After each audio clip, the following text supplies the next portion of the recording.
Olá, sou a professora Kaline, professora de História e Geografia, e hoje dando continuidade, né, sobre os nossos assuntos de Geografia do sexto ano, vamos falar sobre a hidrosfera, ok? Então, primeiro nós precisamos saber o que é a hidrosfera, né? A hidrosfera é o conjunto de águas, né, que são encontradas no nosso planeta. E aí nós podemos ter ela no estado sólido, líquido e gasoso. Essa água, ela pode ser encontrada em rios, lagos, oceanos, né? No subsolo, em forma de geleiras, né? E também essa água, basicamente, como eu falei, ela pode estar em 3 estados, né? Na geleira, por exemplo, ela está em estado sólido, né? Nos rios ela está em estado líquido. Na atmosfera ela pode estar em estado gasoso. Quando a gente fala que nós temos um ambiente que é muito úmido, né? Nós temos uma grande quantidade de água em estado gasoso na atmosfera, né? Para falar um pouquinho, explicar sobre essa questão, né? Da água sólida, líquida e gasosa, como é que ela passa de um estado para o outro, né, seus 3 estados. Então, basicamente, eu trouxe aqui para vocês o processo de fusão, vaporização, condensação e sublimação, tá? A fusão é quando a água passa do estado sólido para o líquido. Isso acontece quando a água esquenta e deixa de ter 0 graus ou menos, tá ok? A água também pode passar do estado líquido para o sólido, né? Quando a gente coloca, por exemplo, as forminhas de gelo no congelador. É a solidificação aí, em que nós temos a água diminuindo a sua temperatura e chegando a ter 0 graus, ok? Ou menos, é quando acontece o processo. Também nós vamos poder ter essa água se transformando do estado líquido para o gasoso, né? Nós temos a vaporização nesse caso. É quando a água esquenta até alcançar 100 graus, ok? Ou mais. E nós vamos ter 2 tipos de vaporização. A ebulição e a evaporização. Basicamente, a evaporação acontece quando a água esquenta e chega a 100 graus ou mais de maneira natural. Isso, por exemplo, pode ser facilmente visto quando a gente estende uma roupa molhada no sol. Quando a gente vai pegar a roupa, ela já está seca, né? É porque a água, basicamente, atingiu a temperatura e evaporou. E a ebulição é quando quando a temperatura da água esquenta, mas não é de maneira natural, certo? É algo feito pela gente, nós humanos. Isso, por exemplo, um exemplo bastante bom disso, né? Bastante simples, que a gente vê todos os dias, é quando a gente coloca a água para ferver no fogo, certo? Vamos ter o processo de ebulição da água a partir daí. Tá? A condensação é quando a água passa do estado gasoso para o estado líquido. Para isso, ela só precisa diminuir a sua temperatura para menos de 100 graus. O estado líquido da água, ele acontece quando a água tem entre 1 grau e 99 graus, tá certo? E basicamente a gente vê isso bastante quando acontecem as chuvas, né? Em que a água vai estar em estado gasoso na atmosfera e aí ela se resfria, né? E por conta disso, ela volta para o estado líquido e aí é que chove, tá certo? E a gente vai ter também a sublimação, que acontece basicamente quando a temperatura esquenta tão rapidamente que se passa do estado sólido para o estado gasoso, ok? Se chama sublimação tanto se eu tiver o gelo que evapora, como se eu tiver o vapor que vira gelo, nesse caso. E falando um pouquinho mais sobre a quantidade de água que nós temos, né, no nosso planeta. Nosso planeta se chama Terra, né, mas ele é muito apelidado também de planeta Água ou planeta Azul, pela quantidade de água que nós temos no nosso planeta, né? Basicamente, 71% do nosso planeta é coberto de água, isso é bem mais que a metade, né? Então, aí, para começo de conversa, é interessante que a gente saiba nadar, por causa aí de um acidente, né? E também, dessa porcentagem, né, de água que nós temos no nosso planeta, 97% é de água salgada, água de mares e oceanos, certo? Apenas 3% é água doce. Lembrando que a água doce é aquela que a gente usa para beber, para cozinhar, que a gente usa para suprir as nossas necessidades básicas, tá? Só que tem um detalhe. Desses 3% de água doce que existe no planeta, só 1% é acessível. Como assim? Só 1% a gente consegue ter acesso a ela para usar, porque essa água pode estar congelada em geleiras, lá nos polos, por exemplo. Essa água pode estar embaixo da terra, tá? Então a gente vai usar basicamente águas de rios, de lagos que estão disponíveis. Então, água pra gente beber, pra gente cozinhar, água que a gente toma banho, é uma porcentagem bem baixa, né? Da água que existe, de toda a água que existe no planeta. Então, quando a gente fala que corre o risco da água acabar, a gente não está falando da água total que existe no planeta, porque a água não escapa do planeta para o espaço, certo? Pelo ciclo da água, ela sempre retorna. Porém, a quantidade de água potável que serve para a gente beber é que pode acabar, principalmente por conta da poluição que nós humanos realizamos, né, no meio ambiente, que chega até as águas, faz com que diminua cada vez mais a quantidade de água que existe, que é acessível, que é doce e, portanto, serve para a gente beber, né? É importante lembrar que a água é de muita importância para a sobrevivência, né? Não só da vida humana, como dos outros animais e plantas. O ser humano tem seu corpo composto de 70% de água. Então, sem água em um período prolongado, nós podemos morrer. Então, não é possível a vida humana, a vida animal e vegetal, sem a existência de água potável, tá certo? Falando um pouquinho sobre os oceanos, que são a maior extensão, né, e quantidade de água que existe no nosso planeta. As águas dos oceanos são caracterizadas basicamente pela sua temperatura, densidade e salinidade, tá? Quanto mais na parte externa da água, mais na parte de cima, mais quente essa água vai ser. Isso porque os raios do sol pegam mais diretamente nessa água, certo? Quanto mais fundo dentro dos oceanos, mais fria essa água vai ser, porque os raios do sol não conseguem penetrar muito fundo. Então a gente vai ter temperaturas bastante geladas no fundo dos oceanos, chegando aí a graus negativos. Já na parte mais externa, nós vamos ter temperaturas que vão entre 12 e 30 graus, tá certo? Falando um pouquinho da salinidade da água, né? A gente sabe que as águas dos oceanos têm como sua principal característica o fato de serem salgadas. E essa quantidade de sal em cada oceano não é igual. Existem locais em que as águas dos oceanos são mais salgadas e locais que as águas dos oceanos são menos salgadas, tá? Isso pode estar relacionado, entre outras coisas, com a temperatura. Se um oceano fica num lugar bastante quente, mais água evapora. Se mais água evapora, eu vou ter menos água ali e mais sal, porque o sal não evapora junto com a água. Se eu coloco mais sal na minha água, eu deixo essa água mais salgada, não é mesmo? Se eu coloco menos água no sal, eu vou ter uma água mais salgada. Se eu coloco mais água num copo de sal, eu vou ter uma água menos salgada, né? Então, isso está bastante relacionado. Fora também a erosão de algumas rochas, por exemplo, que contém minérios, né? Que são mais salgados, que são depositados no fundo do mar também. Então, são vários fatores, né, que causam a questão da salinidade, tá ok? Um exemplo bastante interessante sobre águas muito salgadas é o Mar Morto, né? Como a gente pode ver aqui na imagem, toda essa parte branca é sal. O Mar Morto é um ambiente com água que está em quarto lugar, por possuir a maior quantidade de sal, né? Quarto lugar. E basicamente o Mar Morto fica na região desértica, tá? Que é muito quente, então a água evapora bastante. Que ali na região onde fica Israel, a Jordânia, ele se chama assim porque possui uma quantidade de sal tão grande que simplesmente não existe vida nas suas águas, tá? Outra coisa interessante sobre o Mar Morto é que por conta da grande quantidade de sal que ele possui, quando a gente entra na água, é mais fácil flutuar nela. E por conta de alguns minerais que ela possui também, maior taxa de oxigênio, por exemplo, na sua região, né? É um local que é bastante indicado para se fazer tratamento de doenças respiratórias, tá? Temos também uma argila negra, né?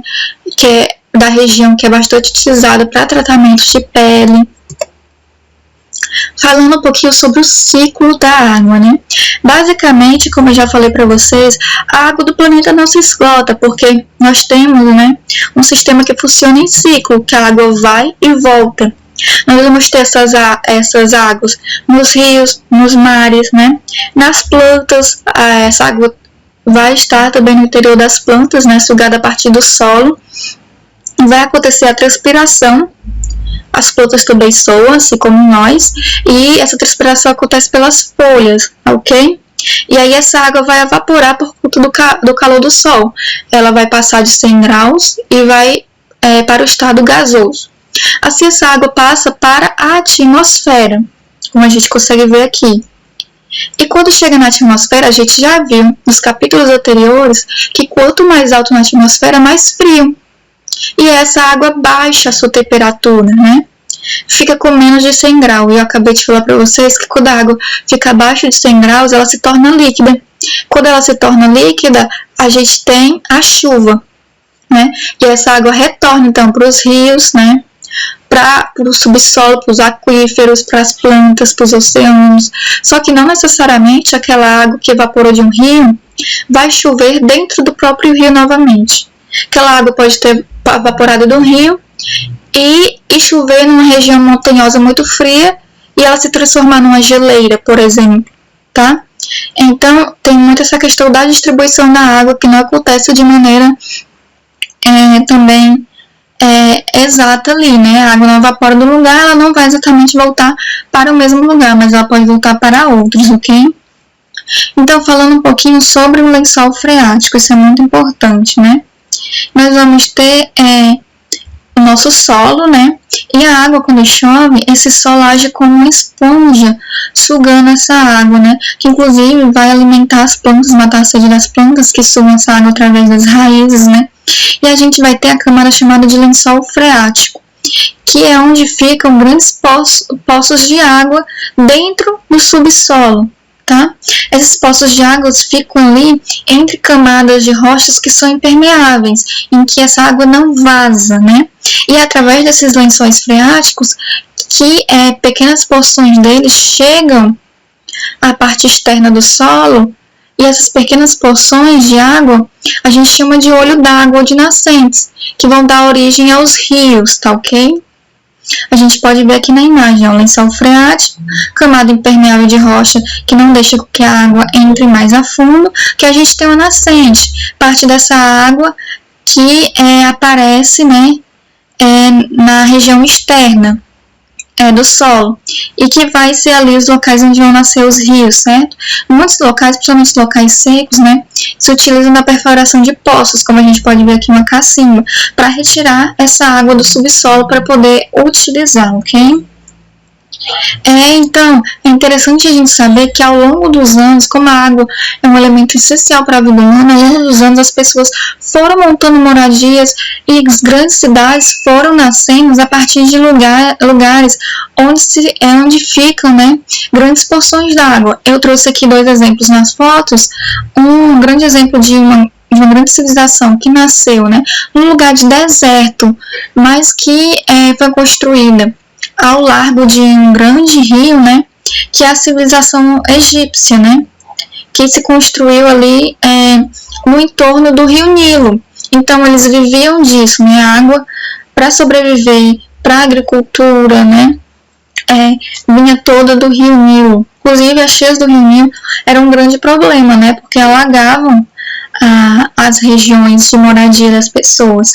Um outro exemplo que eu trouxe aqui é a cidade antiga da América, né, Tenochtitlan, que ela foi construída como uma ilha em meio a um grande lago, né, o Lago Texcoco, que a partir daí e da continuação do seu desenvolvimento, ela vai se tornar a capital do país México, né?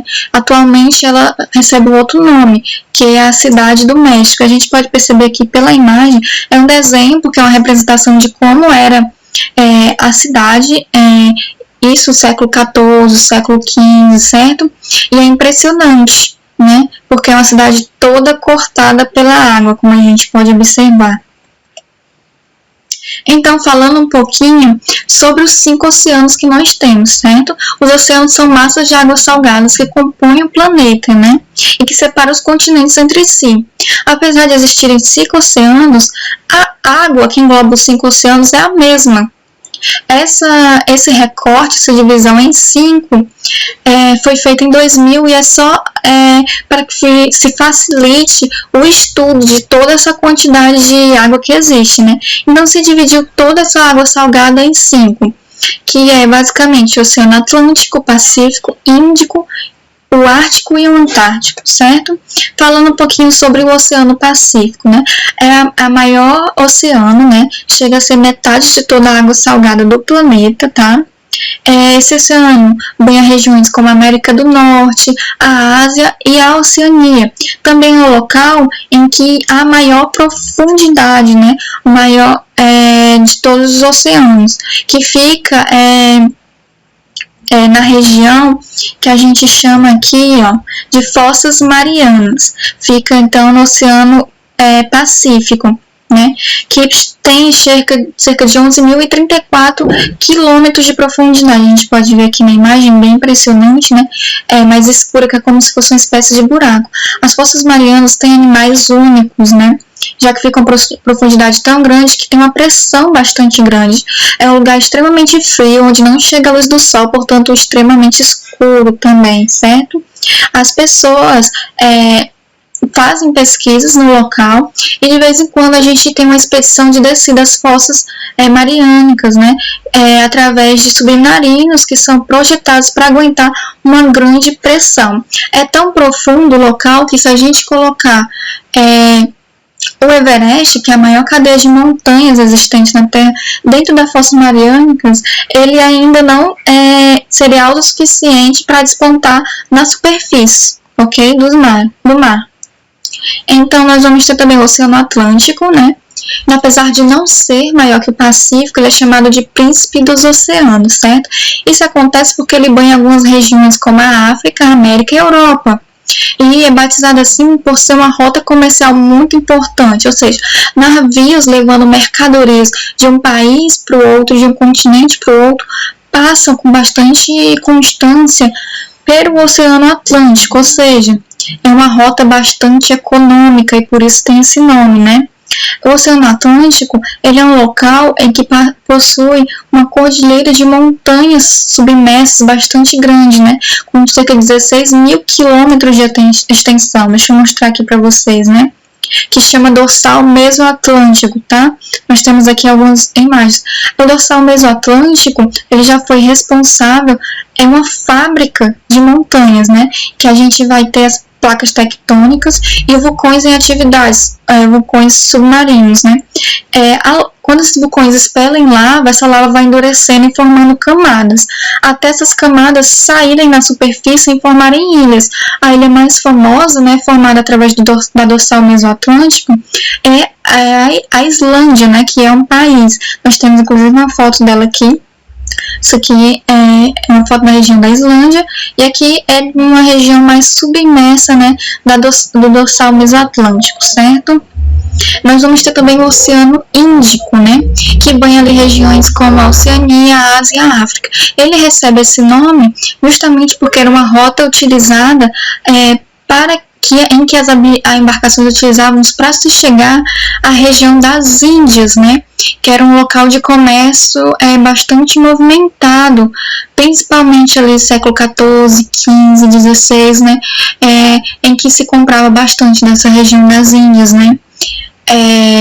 Tecido, como seda, especiarias, né? Como temperos para cozimento, corantes, né, para tingimento de roupa. Então ele vai receber esse nome Índico por causa da região das Índias, certo?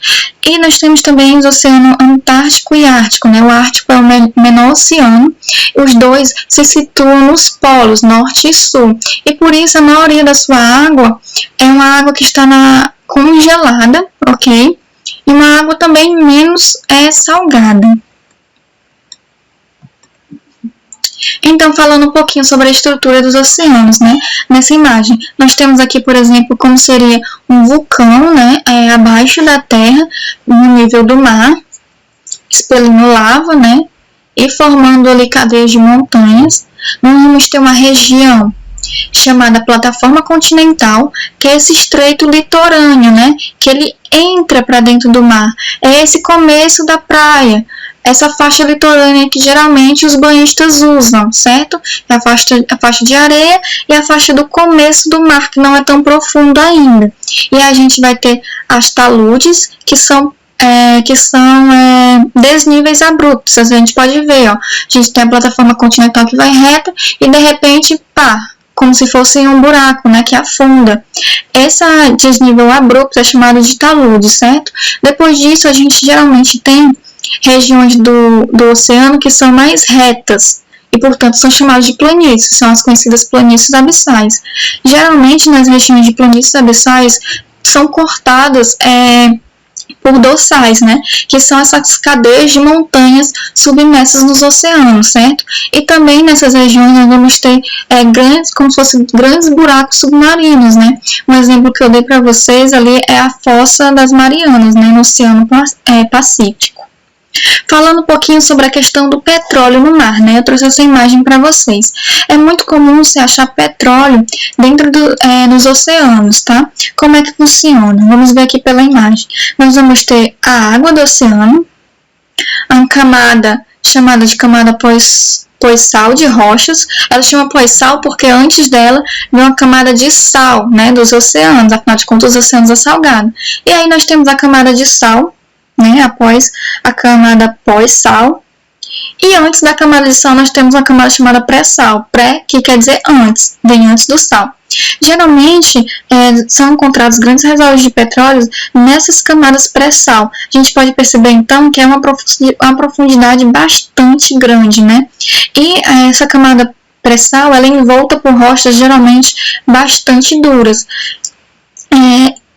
O petróleo geralmente é constituído nessas regiões por serem regiões de bacias sedimentares, em que a gente vai ter vários sedimentos de rochas, restos vegetais e animais se depositando ao longo do tempo e formando assim o petróleo, tá certo? Nessas regiões de oceano. No Brasil, por exemplo, nós temos a Bacia de Campos e a Bacia de Santos, que são regiões dentro do mar que são grandes reservas de petróleo, tá? Então, gente, por hoje nós vamos ficando por aqui. Damos continuidade a esse assunto no nosso próximo vídeo. Até mais!